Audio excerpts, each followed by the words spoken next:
നമസ്കാരം, എല്ലാവർക്കും Tex and ടിപ്സിലേക്ക് സ്വാഗതം. ചർമ്മ സംരക്ഷണത്തിനെ കുറിച്ചിട്ടാണ് ഇന്നത്തെ നമ്മുടെ വീഡിയോ. സാധാരണ നമ്മുടെ ചർമ്മ സംരക്ഷണത്തിന് വേണ്ടിയിട്ട് ഒരുപാടേറെ നാച്ചുറൽ ആയിട്ടുള്ള ഔഷധങ്ങൾ നമുക്ക് ചുറ്റും തന്നെയുണ്ട്. മഞ്ഞൾ, മഞ്ചട്ടി, അതുപോലെ തന്നെ ആര്യവേപ്പ്, തുളസി, രക്തചന്ദനം, ചന്ദനം, അങ്ങനെ ഒരുപാടേറെ ഔഷധങ്ങൾ നമ്മുടെ ചർമ്മ സംരക്ഷണത്തിനും ചർമ്മത്തിനുണ്ടാകുന്ന പല വിധത്തിലുള്ള പ്രശ്നങ്ങൾ മാറ്റാനായിട്ടൊക്കെ തന്നെ നമ്മുടെ ചുറ്റുവട്ടത്ത് തന്നെ നമുക്ക് കിട്ടാനായിട്ടുണ്ട്. ഇന്ന് നമ്മൾ രക്തചന്ദനത്തിനെ കുറിച്ചിട്ടാണ് പറയുന്നത്. സൗന്ദര്യ സംരക്ഷണത്തിന് അതുപോലെ തന്നെ പല വിധത്തിലുള്ള ചർമ്മ പ്രശ്നങ്ങൾക്ക് രക്തചന്ദനം എങ്ങനെയാണ് ഫലപ്രദമായിട്ട് ഉപയോഗിക്കുക എന്നുള്ളത് ഇന്നത്തെ വീഡിയോയിലൂടെ നമുക്ക് മനസ്സിലാക്കാം. രക്തചന്ദനത്തിന് സൗന്ദര്യ സംരക്ഷണത്തിന് പുറമെ ഒരുപാടേറെ ആരോഗ്യ ഗുണങ്ങളും കൂടി ഉണ്ട്. അപ്പോൾ ഇന്ന് നമുക്ക് സൗന്ദര്യ സംരക്ഷണത്തിനെ കുറിച്ചിട്ടും അതുപോലെ രക്തചന്ദനം എങ്ങനെയാണ് അതിന് ഉപയോഗിക്കുക എന്നതിനെ കുറിച്ചിട്ടുമാണ് ഇന്ന് നമ്മൾ പറയുന്നത്. ആരോഗ്യ സംരക്ഷണത്തിനെ കുറിച്ചിട്ട് നമുക്ക് മറ്റൊരു വീഡിയോയിലൂടെ കൂടുതലായിട്ട് മനസ്സിലാക്കാം. അപ്പോൾ ഈ ഒരു രക്തചന്ദനത്തിന് ഒത്തിരിയേറെ നാച്ചുറൽ ഓയിൽസ് അടങ്ങിയിട്ടുണ്ട്. അതുപോലെ തന്നെ ഇത് ആൻറ്റി ബാക്ടീരിയൽ ആണ്, ആൻറ്റി ഫംഗൽ ആണ്. അപ്പോൾ അതുകൊണ്ട് ഇത് പല വിധത്തിലുള്ള ചർമ്മ പ്രശ്നങ്ങൾക്കും നല്ല ഒരു ഔഷധമാണ്. പ്രത്യേകിച്ച് മുഖക്കുരു പോലെയുള്ള പ്രശ്നങ്ങൾക്ക് ഈ ഒരു രക്തചന്ദനം നമുക്ക് അരച്ച് പുരട്ടുന്നത് വളരെ നല്ലതാണ്. ഇപ്പോൾ കല്ലിച്ച് കിടക്കുന്ന മുഖക്കുരുക്കൾ, കുറച്ച് വലിപ്പത്തോട് കൂടിയിട്ട് കല്ലിച്ച് കിടക്കുന്ന മുഖക്കുരുവിൻ്റെ കേസിൽ രക്തചന്ദനം അരച്ചിടുകയാണെങ്കിൽ അത് മാറാനായിട്ട് വളരെയധികം ഇത് സഹായിക്കും.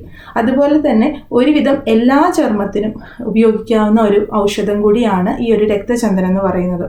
പ്രത്യേകിച്ച് ഈ ഒരു രക്തചന്ദനത്തിന് നല്ല ഒരു തണുപ്പാണ്. നമ്മുടെ ശരീരത്തിനൊക്കെ നല്ലൊരു കുളിർമ കിട്ടും രക്തചന്ദനം അരച്ചിടുന്ന സമയത്ത്. അതുകൊണ്ട് ഇപ്പോൾ ഈ ചൂട് കാലത്ത് നമ്മുടെ ചർമ്മ സംരക്ഷണത്തിന് നമുക്ക് ഉപയോഗിക്കാവുന്ന ഏറ്റവും നല്ലൊരു ഔഷധം കൂടിയാണ് രക്തചന്ദനം. അപ്പോൾ പ്രത്യേകിച്ച് നമുക്ക് ഈ ഒരു ശരീരത്തിന് മുഴുവനായിട്ട് നല്ലൊരു നറിഷ്മെൻറ്റ് കിട്ടാനായിട്ടും അതുപോലെ തന്നെ നമ്മുടെ ചർമ്മത്തിൽ, പ്രത്യേകിച്ച് ഈ വരണ്ട ചർമ്മമൊക്കെ ഉള്ളവർക്ക് ചർമ്മത്തിൽ ചൊറിച്ചിലുണ്ടാവുക, അതുപോലെ തന്നെ തിണർത്ത് വരിക, അങ്ങനെയുള്ള പ്രശ്നങ്ങൾ ഉണ്ടാവാറുണ്ട്. ചർമ്മം വല്ലാതെ വരണ്ട് പോയിട്ട് ചർമ്മത്തിൽ പാളികളും മറ്റൊക്കെ, വെള്ളപ്പാളികളും മറ്റൊക്കെ കാണുക. അപ്പോൾ അങ്ങനെയുള്ള കേസിൽ ഏറ്റവും നല്ലതാണ് നമ്മൾ എണ്ണ തേച്ച് കുളിക്കുക എന്നുള്ളത്. അത് ഇതിലും മുൻപും വീഡിയോകളിൽ ഞാൻ പറഞ്ഞിട്ടുണ്ട്. എണ്ണ തേച്ച് കുളി എന്ന് പറയുന്നത് നമ്മുടെ ചർമ്മത്തിന് പ്രായക്കൂടുതൽ കൊണ്ടുണ്ടാകുന്ന പ്രശ്നങ്ങളെ ായിട്ടും ചർമ്മത്തിന് നല്ലൊരു മൃദുത്വവും നറിഷ്മെൻറ്റും ഒക്കെ കിട്ടാൻ സഹായിക്കും. അപ്പോൾ ഈ ഒരു എണ്ണ തേക്കുന്ന സമയത്ത് നമ്മൾ കുളിക്കാനായിട്ട് ഏറ്റവും നല്ലത് നമുക്ക് വെളിച്ചെണ്ണ എടുക്കാവുന്നതാണ്. പ്രത്യേകിച്ച് വെളിച്ചെണ്ണ നമ്മുടെ നാട്ടിലെ കാലാവസ്ഥയ്ക്ക് നല്ലതാണ്. അപ്പോൾ അതുപോലെ തന്നെ വെളിച്ചെണ്ണ എന്ന് പറയുന്നത് ഒരു നാച്ചുറൽ ആയിട്ടുള്ളൊരു മോയ്സ്ചറൈസറാണ്. വെളിച്ചെണ്ണയ്ക്കും തന്നെ ആൻറ്റി ബാക്ടീരിയൽ കപ്പാസിറ്റി ഉണ്ട്, ആൻറ്റി ഫംഗൽ കപ്പാസിറ്റി ഉണ്ട്. അതുപോലെ ഈ ഒരു ചർമ്മത്തിനുണ്ടാകുന്ന പല പ്രശ്നങ്ങൾ, ചർമ്മത്തിലുണ്ടാകുന്ന ചൊറിച്ചിലാണെങ്കിലും അതുപോലെ തന്നെ പല വിധത്തിലുള്ള ചർമ്മ രോഗങ്ങളെ തടയാനായിട്ടൊക്കെ വെളിച്ചെണ്ണ നല്ലതാണ്. അപ്പോൾ നമുക്ക് തേച്ച് കുളിക്കാനായിട്ട് വെളിച്ചെണ്ണ നമുക്ക് എണ്ണ തേക്കാനായിട്ട് ഉപയോഗിക്കാം. ഇപ്പോൾ ഈ ഉപയോഗിക്കുന്ന വെളിച്ചെണ്ണയിൽ നമ്മൾ ഈ ഒരു രക്തചന്ദനം കൂടെ ചേർത്ത് നന്നായിട്ടൊന്ന് മിക്സ് ചെയ്തതിന് ശേഷം കുളിക്കുന്നതിന് മുൻപായിട്ട് ഒരു 10 മിനിറ്റ് മുൻപ് ഇത് നമ്മുടെ ശരീരത്തിലും മുഖത്തും കഴുത്തിലും ഒക്കെ തന്നെ നമുക്ക് അപ്ലൈ ചെയ്ത് കൊടുക്കാം. അതുപോലെ തന്നെ നല്ലൊരു മസാജ്, ജെൻറ്റിലായിട്ടുള്ളൊരു മസാജ് കൊടുക്കുക. അപ്പോൾ ഇങ്ങനെ ഒരു മസാജ് കൊടുക്കുന്ന സമയത്ത് ഡെഡ് സ്കിൻ പോകാനായിട്ട് നമ്മുടെ ശരീരത്തിന് നല്ലൊരു മൃദുത്വവും തിളക്കവും ഒക്കെ ലഭിക്കാനായിട്ടും അത് സഹായിക്കും. ഇനി കോക്കനട്ട് ഓയിൽ കിട്ടാത്തവരാണെങ്കിൽ, കോക്കനട്ട് ഓയിൽ എന്ന് പറയുമ്പോൾ ഏറ്റവും നല്ലത് വെർജിൻ കോക്കനട്ട് ഓയിലാണ്. അതായത് നമ്മൾ വെന്ത വെളിച്ചെണ്ണ, ഉരുക്ക് വെളിച്ചെണ്ണ എന്നൊക്കെ പറയില്ലേ, തേങ്ങാപ്പാൽ പിഴിഞ്ഞെടുത്തിട്ട് അതിൽ നിന്ന് നമ്മൾ എടുക്കുന്ന വെളിച്ചെണ്ണ, അതാണ് ഏറ്റവും നല്ലത്, വെർജിൻ കോക്കനട്ട് ഓയിൽ. അല്ലെങ്കിൽ നമുക്ക് സാധാരണ രീതിയിൽ പുറത്തുനിന്ന് വാങ്ങിക്കുന്ന വെളിച്ചെണ്ണയാണെങ്കിൽ ആ രീതിയിൽ നമുക്ക് വെളിച്ചെണ്ണ ഉപയോഗിക്കാം. പിന്നെ കോക്കനട്ട് ഓയിൽ കിട്ടാത്തപ്പോൾ പുറത്തൊക്കെ താമസിക്കുന്നവരാണെങ്കിൽ അപ്പോൾ അവർക്ക് ഏറ്റവും ഈസി ആയിട്ട് കിട്ടുന്നത് സ്വീറ്റ് ആൽമണ്ട് ഓയിലാണ്. അപ്പോൾ അങ്ങനെയുള്ള കേസിൽ നിങ്ങൾക്ക് ആൽമണ്ട് ഓയിൽ, അതായത് ബദാമെണ്ണയുടെ കൂടെ ഇതുപോലെ തന്നെ രക്തചന്ദനം മിക്സ് ചെയ്തിട്ട് ശരീരത്തിൽ മുഴുവനായിട്ട് തേച്ച് പിടിപ്പിച്ച് കുളിക്കുന്നത് നല്ലതാണ്. അപ്പോൾ കുളിക്കാനായിട്ടുള്ള വെള്ളം ചൂടോടുകൂടി ഉപയോഗിക്കുന്നതാണ് നല്ലത്. പ്രത്യേകിച്ച് ചർമ്മത്തിൽ ഇങ്ങനെ ചൊറിച്ചിൽ, തിണർത്ത് വരിക, അങ്ങനെയുള്ള ചർമ്മ പ്രശ്നങ്ങളും പ്രശ്നങ്ങളൊക്കെ ഉള്ളവരാണെങ്കിൽ അവർക്ക് ഈ ഒരു ആര്യവേപ്പിൻ്റെ ഇലയിട്ടിട്ട് തിളപ്പിച്ച വെള്ളം ചൂടോട് കൂടിയിട്ട് ദേഹത്ത് ഒഴിച്ചു കുളിക്കുന്നത് നല്ലതാണ്. അപ്പോൾ പിന്നെ ഈ ഒരു സ്വീറ്റ് ആൽമണ്ട് ഓയിലിൻ്റെ ഒരു പ്രത്യേകത എന്ന് പറഞ്ഞാൽ സ്ട്രെച്ച് മാർക്സ് പോകാനായിട്ടൊക്കെ അത് വളരെ നല്ലതാണ്. അപ്പോൾ സ്ട്രെച്ച് മാർക്സ് ഉള്ളവർ, പ്രത്യേകിച്ച് നല്ലോണം തടിയുള്ള ഒരാൾ പെട്ടെന്ന് മെലിഞ്ഞു കഴിഞ്ഞാൽ തൊടയിടുക്കുകളിലും മറ്റുമൊക്കെ നമുക്ക് സ്ട്രെച്ച് മാർക്സ് ഉണ്ടാവും. അതുപോലെ തന്നെ മാറിടത്തിൻ്റെ മുകളിലൊക്കെ ആയിട്ട് സ്ട്രെച്ച് മാർക്സ് കാണാറുണ്ട്. അതുപോലെ പ്രസവശേഷം സ്ത്രീകൾക്കും ഈ വയറിൻ്റെ ഭാഗത്ത് അതുപോലെ തന്നെ മാറിടത്തിൻ്റെ അവിടെയൊക്കെ സ്ട്രെച്ച് മാർക്സ് ഉണ്ടാവാറുണ്ട്. അപ്പോൾ സ്ട്രെച്ച് മാർക്സ് പോകണമെന്നുണ്ടെങ്കിൽ നമ്മൾ ഈ ഒരു രക്തചന്ദനം സ്വീറ്റ് ആൽമണ്ട് ഓയിലുമായിട്ട് നന്നായിട്ട് മിക്സ് ചെയ്തിട്ട് കുറച്ച് കട്ടിയോട് കൂടിയിട്ട് ഈ ഒരു സ്ട്രെച്ച് മാർക്സ് ഉള്ള ഭാഗത്ത് അപ്ലൈ ചെയ്തിട്ട് നന്നായിട്ട് മസാജ് ചെയ്ത് കൊടുക്കുക. അപ്പോൾ ഇത് കണ്ടിന്യൂസ് ആയിട്ട് നമ്മൾ ചെയ്യുകയാണെങ്കിൽ ഒരു 1-2 മാസമൊക്കെ കഴിയുമ്പോൾ ഈ സ്ട്രെച്ച് മാർക്സിൽ നല്ല മാറ്റം വരുന്നതായിട്ട് നമുക്ക് കാണാം. അപ്പോൾ ഈ ഒരു രീതിയിൽ പ്രത്യേകിച്ച് ചൂട് കാലത്ത് നമുക്ക് കുളിക്കുന്നതിന് മുൻപായിട്ട് രക്തചന്ദനവും അതുപോലെ തന്നെ എണ്ണയും കൂടി ശരീരത്തിൽ തേച്ച് കുളിക്കുന്നത് വളരെയധികം നല്ലതാണ്. പ്രത്യേകിച്ച് നമ്മുടെ ശരീരത്തിന് മൊത്തമായിട്ട് ഒരു കൂളിംഗ് എഫക്റ്റ് കിട്ടാനായിട്ട് രക്തചന്ദനം സഹായിക്കും. പിന്നെ മറ്റൊരു കാര്യം എന്ന് പറഞ്ഞാൽ രക്തചന്ദനം നമുക്ക് ഫേസ് പാക്ക് ഒക്കെ ആയിട്ടും അപ്ലൈ ചെയ്യാവുന്നതേ ഉള്ളൂ. അപ്പോൾ അത് നമുക്ക് കൂടുതലും മുഖക്കുരു ഒക്കെ ഉള്ളവരാണെങ്കിൽ, ഇടയ്ക്കിടയ്ക്ക് മുഖക്കുരു വരുന്നവരുണ്ടായിരിക്കും. ഇപ്പോൾ ഓൾറെഡി മുഖക്കുരു ഉണ്ടാവും, ചെറിയ മുഖക്കുരുക്കളൊക്കെ ആയിട്ട് പീരീഡ്സിൻ്റെ സമയത്തും അങ്ങനെയൊക്കെ, ഈ പ്രത്യേകിച്ച് ടീനേജ് ഒക്കെ ആ ഒരു ഏജിലുള്ളവരിലാണ് അത് കൂടുതലും കാണാറ്. അപ്പോൾ മുഖക്കുരു ഉള്ളവരാണെങ്കിൽ രക്തചന്ദനവും അതുപോലെ തന്നെ ആര്യവേപ്പിൻ്റെ ഇല ഉണക്കി പൊടിച്ചതും കൂടെ മിക്സ് ചെയ്തിട്ട് അതിലേക്ക് വേണമെങ്കിൽ മഞ്ഞൾ അലർജി ഇല്ലാത്തവരാണെങ്കിൽ കുറച്ച് കസ്തൂരി മഞ്ഞളും കൂടെ ചേർത്ത് കൊടുക്കാം.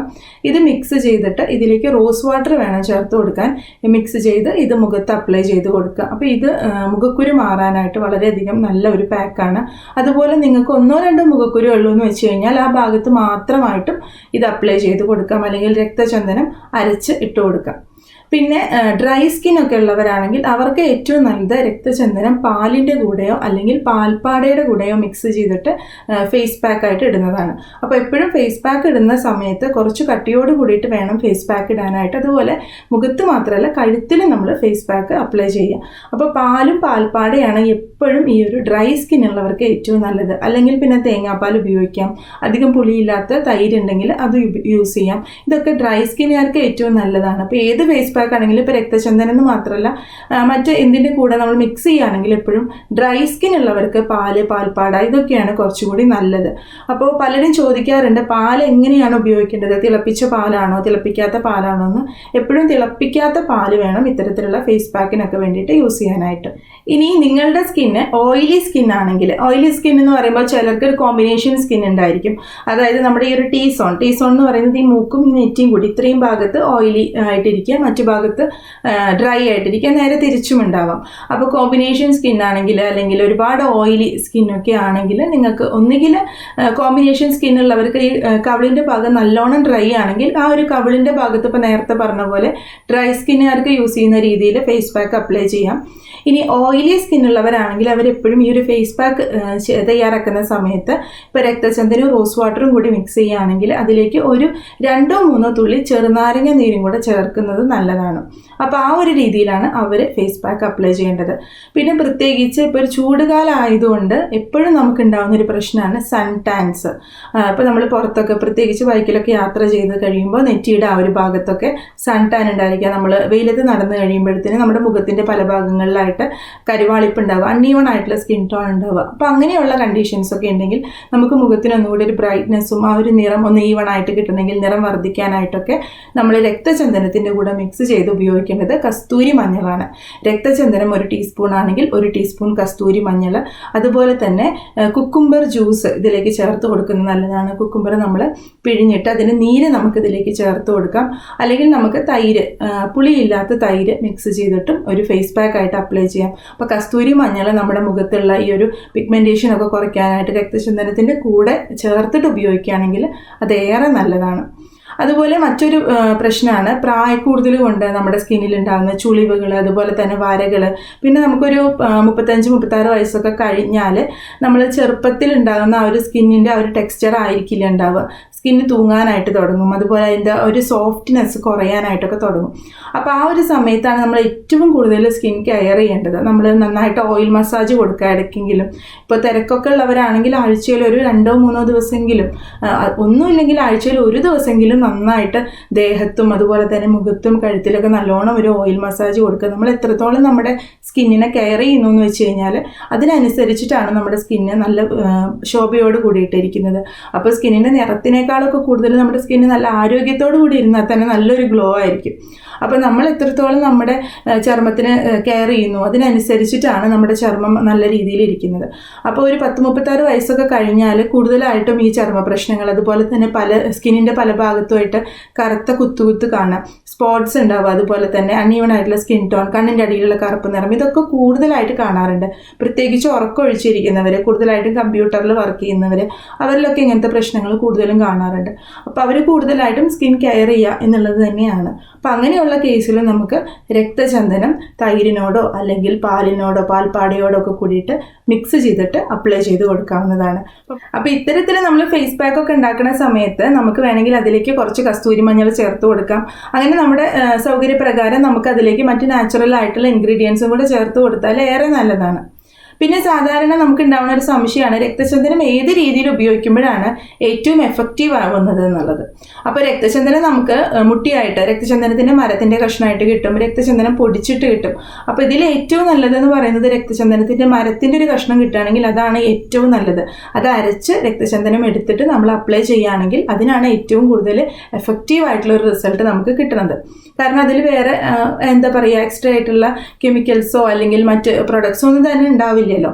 പിന്നെ രക്തചന്ദനം നമുക്ക് എസെൻഷ്യൽ ഓയിലായിട്ട് കിട്ടും. അപ്പോൾ എസെൻഷ്യൽ ഓയിൽ എന്നൊക്കെ പറയുമ്പോൾ രക്തചന്ദനത്തിൻ്റെ ഏറ്റവും കോൺസെൻട്രേറ്റഡ് ആയിട്ടുള്ള ഫോം ആയിരിക്കും എസെൻഷ്യൽ ഓയിൽ എന്ന് പറയുന്നത്. അപ്പോൾ അതൊക്കെ നമ്മൾ ഫേസ് പാക്കുകൾ ഉണ്ടാക്കുമ്പോൾ നമുക്കതിൽ ചേർത്ത് കൊടുക്കാം. അപ്പോൾ ഉദാഹരണത്തിന് നമ്മൾ വേറൊരു ഫേസ് പാക്ക്, മുൾട്ടാണി മിട്ടിയൊക്കെ ഉപയോഗിച്ചിട്ട് ഒരു ഫേസ് പാക്ക് ഉണ്ടാക്കുകയാണെങ്കിൽ, അല്ലെങ്കിൽ ഓറഞ്ച് ഉപയോഗിച്ചിട്ട് ഒരു ഫേസ് പാക്ക് ഉണ്ടാക്കുകയെന്ന് വിചാരിക്കുക. അപ്പോൾ അത്തരത്തിലുള്ള ഫേസ് പാക്കിലേക്ക് നമുക്ക് ഈ എസെൻഷ്യൽ ഓയിൽ ചേർത്ത് കൊടുക്കാം. അപ്പോൾ ചേർത്ത് കൊടുക്കുമ്പോൾ ഒരുപാട് എമൗണ്ടിൽ 1 ടീസ്പൂണോ 2 ടീസ്പൂണോ ഒന്നും ചേർത്ത് കൊടുക്കരുത് ഒരിക്കലും. അതിലേക്ക് ഒരു തുള്ളി മാത്രം ചേർത്ത് കൊടുക്കുക, എസെൻഷ്യൽ ഓയിലാണ് ഉപയോഗിക്കുന്നതെങ്കിൽ. കാരണം അതെന്ന് പറയുന്നത് അത്രയും കോൺസെൻട്രേറ്റഡ് ആയിരിക്കും. ഒരുപാട് എമൗണ്ടിൽ ചേർത്ത് കൊടുത്താൽ ഗുണത്തിനേക്കാളും ഇതായിട്ട് അത് ദോഷമാണ് ഉണ്ടാവുക നമ്മുടെ സ്കിന്നിന്. അപ്പോൾ ആ ഒരു കാര്യം കൂടി നമ്മളിത് ഉപയോഗിക്കുമ്പോൾ ശ്രദ്ധിക്കുക. പിന്നെ ഇത്തരത്തിലുള്ള നാച്ചുറൽ ഫേസ് പാക്കും മറ്റുമൊക്കെ ഉപയോഗിക്കുമ്പോൾ നമുക്കിത് പെട്ടെന്ന് ഒരു 1-2 ദിവസം കൊണ്ടോ അല്ലെങ്കിൽ ഒരാഴ്ച ഉപയോഗിച്ചത് കൊണ്ടൊന്നും നമുക്ക് റിസൾട്ട് വിസിബിളായിട്ട് കാണണമെന്നില്ല. റിസൾട്ട് ഉണ്ടാവും. അപ്പോൾ നമുക്കത് ശ്രദ്ധയിൽ പെടണമെങ്കിൽ തന്നെ ഒരു 1-2 മാസം നിങ്ങൾ തുടർച്ചയായിട്ട് ഉപയോഗിച്ച് കഴിയുമ്പോഴാണ് പറയത്തക്ക മാറ്റം ഉണ്ടാകുന്നത്.